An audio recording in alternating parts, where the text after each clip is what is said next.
No módulo 32, o último módulo de fadiga, vamos ver os mecanismos de ruptura.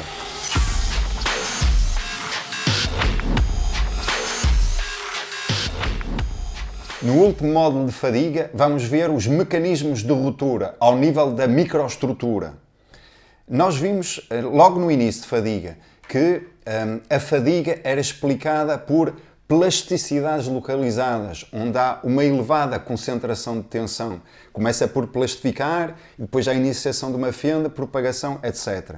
Mas o que é que causa o tal concentrador de tensão? Bom, pode ter três origens. Pode ser devido a descontinuidades geométricas, tem um furo, tem um entalhe, tem uma variação de secção, etc.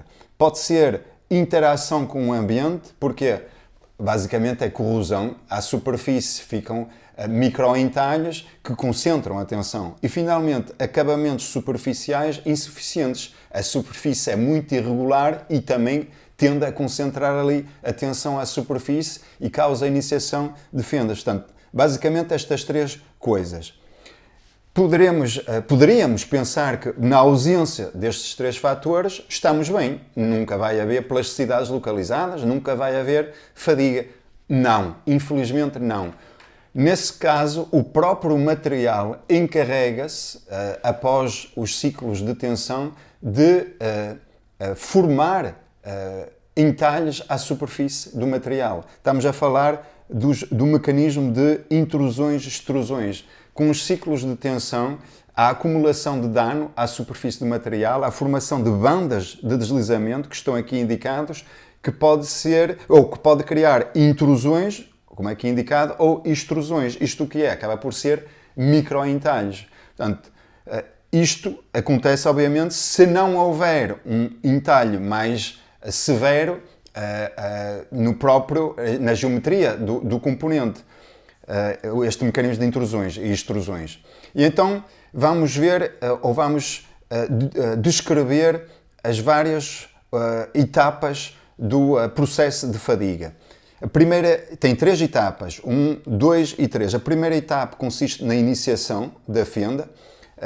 Felizmente, nesta fase, ainda dá para remediar, ainda dá para voltar atrás através de um tratamento térmico. Podemos retirar o dano que já foi causado, ainda não é permanente. Depois vem a segunda etapa, que é a propagação da fenda, e aqui podemos ter duas fases, ou uma fase apenas. Temos duas fases quando o material não tem nenhum acidente de forma, e então nesse caso temos o mecanismo das intrusões e extrusões, que se formam a 45 graus em relação ao eixo de aplicação da força, que é onde as forças de corte são maiores. Está aqui representando as intrusões e extrusões, e então propaga a fenda ao longo destes planos que estão a 45 graus em relação ao eixo de aplicação da tensão. Mas se por acaso houver um entalhe à superfície, então esta fase não existe e propaga diretamente a 90 graus em relação à tensão aplicada. Portanto, a fase 1 ocorre apenas se não houver entalhe à superfície do material.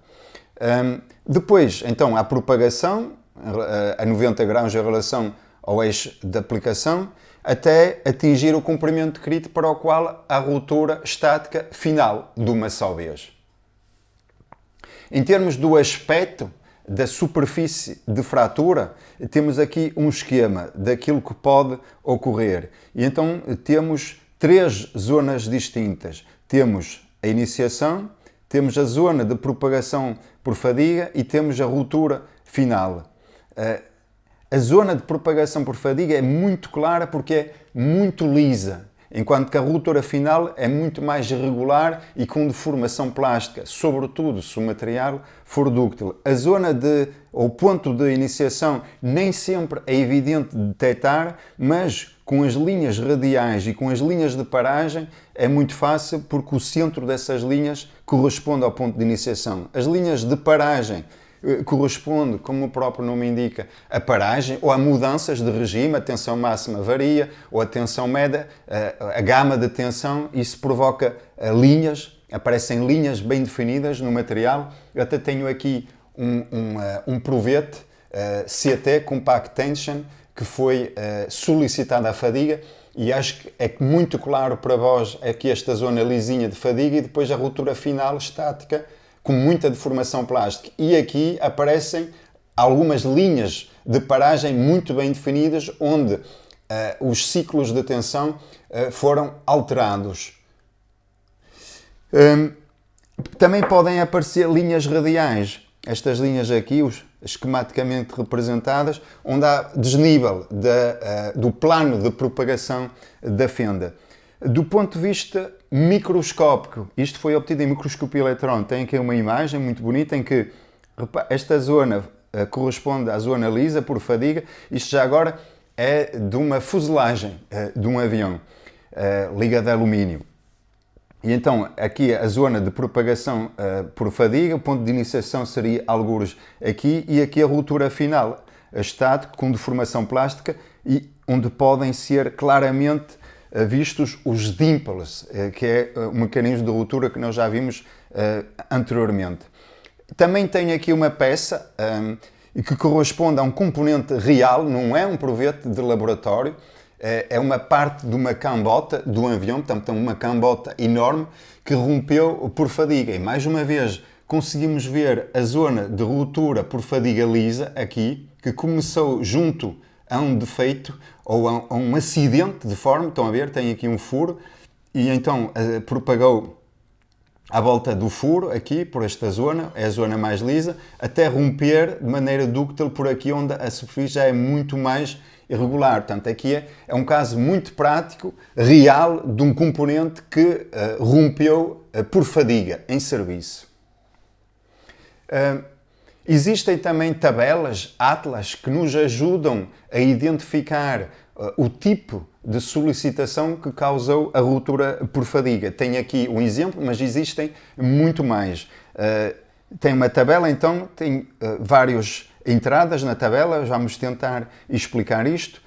Aqui temos casos, são proventos redondos e solicitados sobre vários tipos de solicitação. Tem aqui tração, flexão simples, flexão alternada e flexão rotativa, e então a tabela está aqui dividida em duas partes. Esta parte aqui corresponde a uma tensão aplicada alta, e esta parte corresponde a uma tensão aplicada baixa. A primeira coisa que se pode descrever é que no caso da tensão alta, a zona de ruptura final é muito grande em relação a uma tensão aplicada baixa. A fadiga aqui representa já uma grande parte da superfície de ruptura, o que é muito fácil de compreender. Quanto mais alta for a tensão aplicada, mais pequena é o comprimento de fenda crítico. Depois tem, para cada um dos casos, liso, o provete é liso, não tem entalhe à superfície, e com entalhe, ok?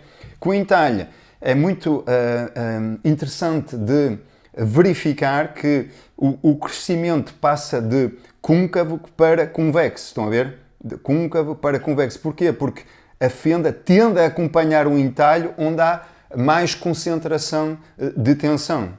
Depois, em termos do aspecto da superfície de fadiga, alguns casos são muito fáceis de compreender, por exemplo, a flexão alternada, em que vocês aplicam flexão assim e assim, assim e assim. Portanto, os dois lados estão sujeitos a tensão máxima, portanto a fenda provavelmente vai ocorrer dos dois lados, que é exatamente isso que ocorre. No caso da flexão simples, só tem isto, só aplicam flexão de um lado, portanto, de certeza que vai aparecer deste lado a fenda. Tração e tração-compressão é difícil de prever, pode aparecer num sítio qualquer, será o sítio mais fraco do material. E finalmente, flexão rotativa. Aqui todo o componente, toda a zona externa está sujeito à tensão-massa, e então poderá, sobretudo quando há um entalhe, o que vai acontecer é que a fenda começa à volta do provete e depois vai progredindo para dentro, que é justamente isso que acontece, e acontece sobretudo quando tem o entalhe, o provete. Portanto, estão a ver, por comparação com estas imagens tipo, vocês podem compreender melhor, fazer melhor trabalho de detetive relativamente àquilo que ocorre na realidade. Outra coisa muito interessante que pode ocorrer na zona da superfície de fratura que rompeu por fadiga, é o aparecimento de estrias de fadiga, que passo aqui a explicar com a ajuda deste esquema. Isto é a primeira etapa de um ciclo. A fenda está neste momento aqui, neste ponto, e na primeira fase do ciclo vocês estão a aplicar uma tração. A fenda propaga um pouco e fica arredondada, na extremidade da fenda, e na segunda parte do ciclo vocês compactam a extremidade da fenda, e então há a formação desta orelha, entre aspas, e assim sucessivamente. Abrem a fenda, fica redonda, fecham a fenda, e isto basicamente corresponde a um ciclo de fadiga. Cada estria, cada orelha corresponde a um ciclo de fadiga, que é aquilo que está representado aqui.